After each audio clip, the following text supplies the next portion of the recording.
Item ಯಾವುದೇ ಇರಲಿ try ಮಾಡಿ ಆಚಿ ಚಿಕನ್ ಮಸಾಲಾ. ಆಚಿ ಚಿಕನ್ ಮಸಾಲಾ. ಪೂಜ್ಯ ಭೈರವೈಕ್ಯ ಶ್ರೀ ಶ್ರೀ ಶ್ರೀ ಡಾಕ್ಟರ್ ಬಾಲಗಂಗಾಧರನಾಥ ಮಹಾಸ್ವಾಮೀಜಿಯವರ ಅಮೃತ ಶಿಲೆಯ ಪ್ರತಿಮೆಯನ್ನ ಆದಿಚುಂಚನಗಿರಿಯಲ್ಲಿ ಪ್ರತಿಷ್ಠಾಪಿಸಲಾಯಿತು.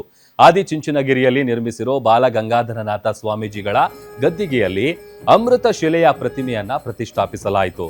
ಆದಿಚುಂಚನಗಿರಿ ಮಠದ ಮಠಾಧೀಶರಾದ ಶ್ರೀ ಶ್ರೀ ಶ್ರೀ ಡಾಕ್ಟರ್ ನಿರ್ಮಲಾನಂದ ಸ್ವಾಮೀಜಿ, ಬಿಜಿಎಸ್ ಹಾಗೂ ಎಸ್ಜೆಬಿ ಸಮೂಹ ಸಂಸ್ಥೆಗಳ managing director Shri Shri doctor Prakashanatha ಸ್ವಾಮೀಜಿಗಳು ಪ್ರತಿಮೆ ಪ್ರತಿಷ್ಠಾಪನೆಯಲ್ಲಿ ಭಾಗಿಯಾಗಿದ್ರು.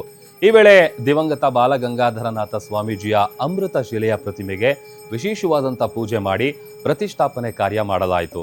ಇನ್ನು ಪ್ರಧಾನಿ ನರೇಂದ್ರ ಮೋದಿ ಅವರು ಇದೇ ಏಪ್ರಿಲ್ 15 ಬುಧವಾರ ಮಂಡ್ಯ ಜಿಲ್ಲೆಯ ನಾಗಮಂಗಲ ತಾಲೂಕಿನಲ್ಲಿರುವ ಆದಿಚುಂಚನಗಿರಿ ಮಠಕ್ಕೆ ಭೇಟಿ ನೀಡಲಿದ್ದಾರೆ.